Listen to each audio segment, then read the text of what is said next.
Aqui Pastor Sinésio e o Pão Nosso de Cada Dia, edição 2022. Lembrando a todos então que esse é um quadro, do meu canal A Palavra Responde. Se você não está acompanhando a nossa série, perdeu algum episódio, só acessar o canal e todos os dias então eu passo para lá essa transmissão aqui. Interessante, tá, pessoal? Lá no canal tem algumas informações a mais, porque aqui no Instagram eu não consigo colocar gráfico, nada dessas coisas.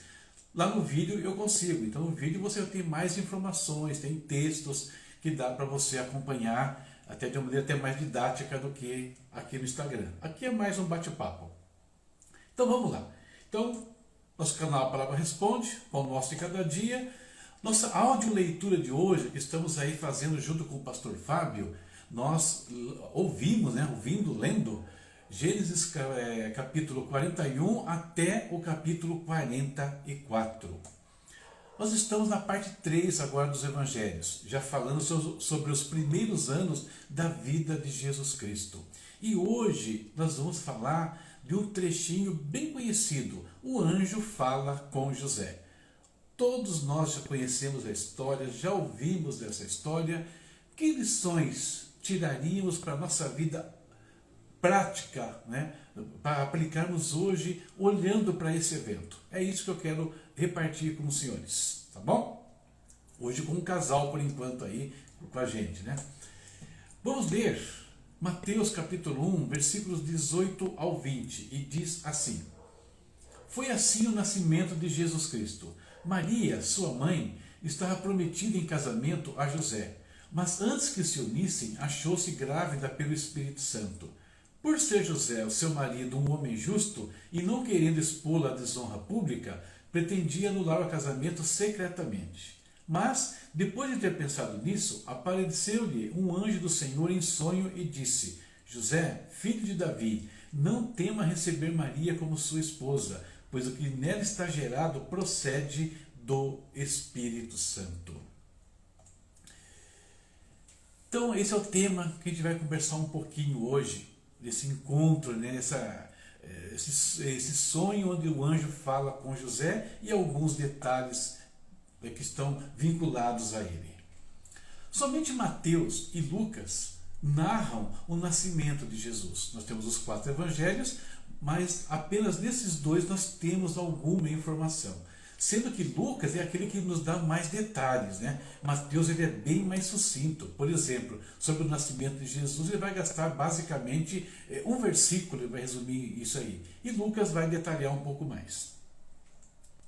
Mateus, como eu falei já nas meditações anteriores, quando ele escreve o seu evangelho, quando ele põe a genealogia de Jesus, ele está defendendo, ou está combatendo, melhor dizendo, os pensamentos negativos acerca de Maria, ou que podiam surgir acerca de Maria por conta das circunstâncias. Por isso que ele colocou lá a Tamar, ele colocou algumas mulheres ali, Raabe, dentro da genealogia, para mostrar que poderia haver algum preconceito contra Maria, mas que mulheres já haviam participado da genealogia de Jesus. Então, esse é um ponto. Lucas já não foca em Mateus, Lucas nós vimos, aí já falamos sobre isso, ele foca a experiência que Maria teve ali com o anjo Gabriel, Deus falando com ela. Então, Mateus tem o ponto de vista de José e Lucas tem o ponto de vista de Maria. O que mais? E o que eu acho interessante nesse episódio do anúncio do nascimento de João Batista, o anúncio do nascimento de Jesus e os primeiros anos da vida de cada um deles, são as diversas experiências místicas, ou espirituais, se quiser usar um termo mais apropriado, que as pessoas envolvidas têm. Falando de Zacarias, falando de Isabel, falando de José, falando de Maria. E o que é interessante nessas experiências deles é que elas são variadas. Cada um acontece de uma maneira um pouco diferente. E é sobre isso que eu vou comentar no final com vocês hoje. Bom, a gente vê de imediato que José e Maria estavam noivos. Então, estavam já passando pelo período do noivado. Eu queria comentar um pouquinho sobre isso, porque gera algumas dúvidas às vezes. Por quê? O texto ora fala de noivado e ora fala que José era marido de Maria. Então vamos entender para os judeus como é que funcionava isso. Os judeus, depois que era feito o acerto do casamento, eles chamavam um contrato de casamento, então se passava um período de 10 a 12 meses até a cerimônia final. Esse período aqui ele era chamado de o esponsal, né? Ou no hebraico o kiddushim. E o que acontece aqui? Para eles, esse período de noivado já era como se eles já estivessem casados. A única diferença seria que eles não moravam juntos e não tinham ainda um relacionamento mais íntimo, mas já era contado como compromisso de casamento. Tanto que, se alguns dos noivos aqui traísse um ao outro, já seria apedrejado perante a lei, né, mosaica como adúltero. Então o esponsal já era oficial, já tinha efeitos jurídicos em Israel e perante a lei.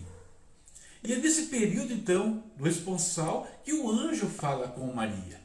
Tá? Então esse encontro de Maria, a concepção ali do Espírito acontece nesse período, antes do casamento final, né, da união final.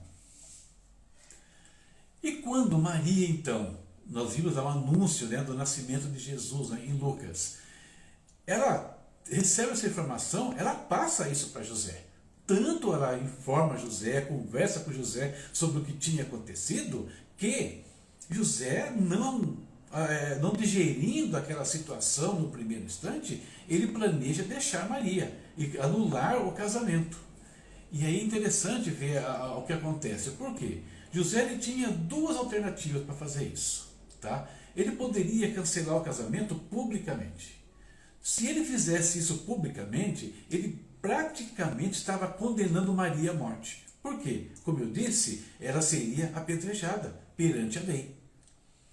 A outra alternativa, fazer secretamente, era dar a carta de divórcio, que também era permitido lá, conforme Deuteronômio 24. Então, Moisés tinha dado essa anuência para o povo. Ele ia dar uma carta de divórcio para ela, né? E então, teria problemas? Teria, porque a partir dali, ele teria, vamos dizer assim, né, no seu currículo, um divórcio, e Maria seria tida perante a sociedade como uma mulher repudiada pelo marido. Também era ruim, mas não era morte, né? E ela teria ali a sua vida quase normal ainda. Então essas duas alternativas José tinha nas mãos para resolver aquele problema que ele não estava então sabendo como tratar. Mas interessante que José ele toma uma decisão. Ele avalia aquela questão, ele acha uma alternativa que ele julga que era melhor naquela situação, ele toma uma decisão. Só que ele toma uma decisão e não aplica ela de imediato. Durante a noite, num sonho, o anjo fala com ele e o anjo vai dissipar as dúvidas de José. Como dissipar as dúvidas? Primeiro, que era um anjo de Deus falando com ele. Primeiro ponto. Segundo, que perceba que o anjo fala pelo seguinte, que Maria tem um filho e que ele deveria colocar o nome do filho de Jesus. Só que isso ele já sabia. Por quê? Maria também recebeu a mesma informação do anjo Gabriel, que o nome do menino deveria ser Jesus. Então, quando o anjo fala com ele, o anjo confirma as mesmas coisas que José já tinha ouvido de Maria. Isso então tranquiliza ele e agora José é incluso no plano da geração do Messias. Feito isso, o que ele faz? Imediatamente então, fala o texto, ele recebe Maria como a sua esposa. Tá? Então resolve o problema. Agora, esse é um resuminho de tudo o que aconteceu ali. Mas como nós podemos tirar lições desse evento para as nossas vidas? Vamos lá. Eu separei aqui 4 coisas para a gente pensar. Primeira, descansando em Deus. José, no meio daquela crise, ele toma uma decisão, mas como eu disse, ele não sai já resolvendo o problema, né? Metendo o pé na porta. Não. Ele espera um pouco. Tanto ele espera que ele vai dormir. E dormir, nós sabemos, é um sinônimo aqui, né, de descanso. Ou seja, no meio daquela crise, aquele homem conseguia descansar em Deus. E no meio desse descanso, Deus fala com ele. Isso é uma lição importante para nós. Por quê? Nós também passamos por N situações e temos que tomar decisões. Não é uma decisão, às vezes, conjugal, como era o caso de José, mas pode ser uma decisão em relação a negócios, pode ser em relação à sociedade, em relação ao ministério, uma questão profissional de trabalho, enfim, pode ser N coisa que a gente precisa decidir aí se entramos ou não numa situação e tomamos, né? Decidimos aquilo ali, mas é importante respirar, esperar um pouquinho, né? Deixar Deus clarear a situação. E o que a gente percebe aí é que Deus fala conosco, como falou com José. Deus, ele dá a direção que nós precisamos, de N maneiras também. E é legal observar que esses 4 personagens envolvidos na história, como eu disse, Zacarias, Isabel, José e Maria, Deus fala com eles de formas diferentes e em lugares diferentes. Zacarias é um anjo que fala com ele dentro do templo. Com Maria, um anjo fala na casa dela. Com José, o anjo fala em sonhos. Com Isabel, ninguém fala, só o Zacarias que fala com ela. Então a gente percebe que, da mesma forma que Deus fala de N maneiras, né, respeitando aí a individualidade da pessoa, cada um também tem um jeito, tem o seu jeito de absorver, de entender a voz de Deus. Também tem esta questão. E do nosso dia a dia aqui, temos que saber que Deus fala de N maneiras e que necessariamente Deus não vai falar comigo da maneira que falou com uma outra pessoa. E que você tem o seu jeito de ouvir a voz de Deus, eu tenho o meu, eu tenho o jeito que para mim é mais fácil, você tem a sua maneira e Deus vai respeitar isso e vai falar conosco de acordo com a nossa necessidade. Outro ponto importante que a gente aprende com José aqui é não procrastinar. Ou seja, a partir do momento que José tem a convicção do que estava acontecendo e as dúvidas foram dissipadas, ele não procrastina, para que imediatamente ele então recebe Maria como a sua esposa. E a gente vai perceber no avanço aqui da nossa prosa que José, ele nunca procrastina. Ele sempre, a partir daí, quando o anjo fala com ele, quando Deus fala com ele, ele imediatamente age. Então, quando nós temos uma decisão a tomar, tomamos uma decisão ali, Deus clareia o nosso caminho, não tem por que ficar enrolando. É tendência de muitos de nós ficar patinando em alguma situação. Não, se está claro, se tem convicção, haja, faz aquilo que Deus colocou na sua mão para fazer. Enquanto Deus não faz, tudo bem, então descansa nele, espera que ele venha trazer clareza. Então esse é mais um ponto. E o último ponto aqui para fechar nossa reflexão hoje é renúncia. E onde eu peguei a renúncia aqui? Pega a renúncia no momento que fala que José e Maria, eles se casaram, mas eles não tiveram nenhum relacionamento até que Jesus nascesse.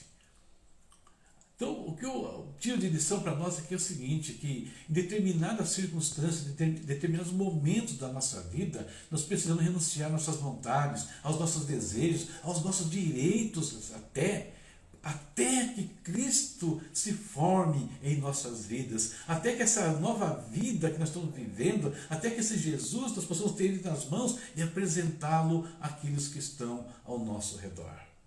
Então, esse é o último e o quarto ponto, né, que eu separei aqui para a gente refletir hoje.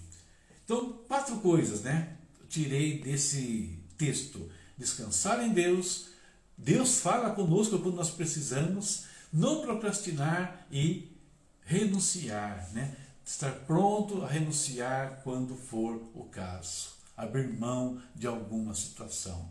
Essa é a nossa reflexão para o dia de hoje. Eu espero aí que venha atender uma necessidade da sua vida.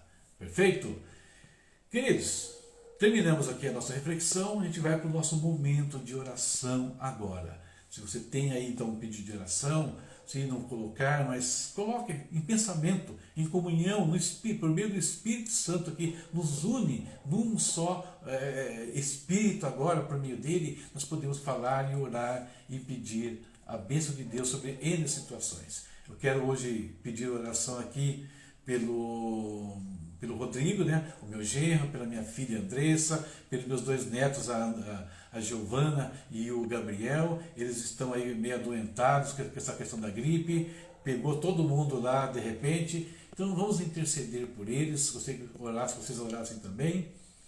Temos aquelas pessoas que já estão orando já há alguns dias aqui, que é o José Roberto, que é o Vitor, tem também aquela pessoa que a Quitéria colocou aqui, que precisa de um transplante.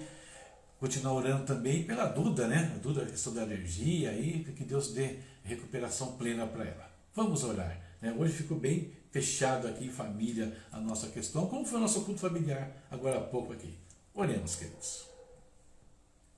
Querido Deus, em nome do Senhor Jesus, nós te agradecemos por esse dia que o Senhor nos concedeu, quase chegando aí ao seu final, Pai. Oh Deus, obrigado pela nossa casa, pela nossa família, pelo trabalho, pelo ministério, por tudo que nós podemos realizar hoje diante do Senhor. Meu Pai, em nome de Jesus, nós colocamos no teu altar agora todos os que estão enfrentando enfermidades, Senhor. Essas pessoas que eu citei aqui, alguns familiares que eu citei, o Rodrigo, a Andressa, o Gabriel, a Giovana, a Duda, Pai, também alguns amigos, o José Roberto, o Vitor, Pai, aquela pessoa que a Quitéria pediu para que nós orássemos também. Deus, sobre todos eles nós declaramos agora saúde em nome do Senhor Jesus. Que a tua bênção esteja em cada casa, em cada família, em cada vida, meu Deus.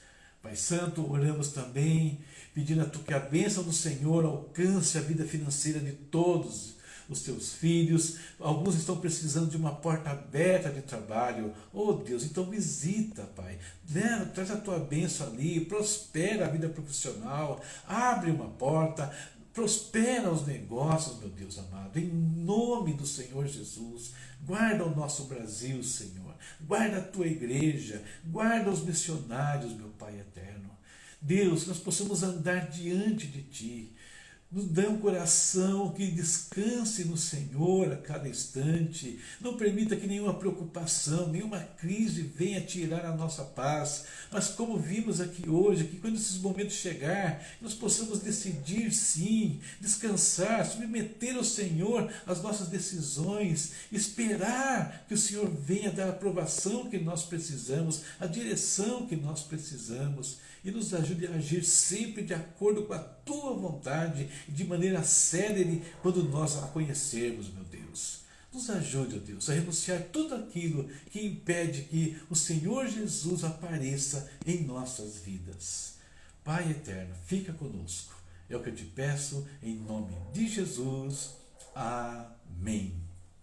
Amém. Então, terminamos aqui a nossa oração também, nossa reflexão.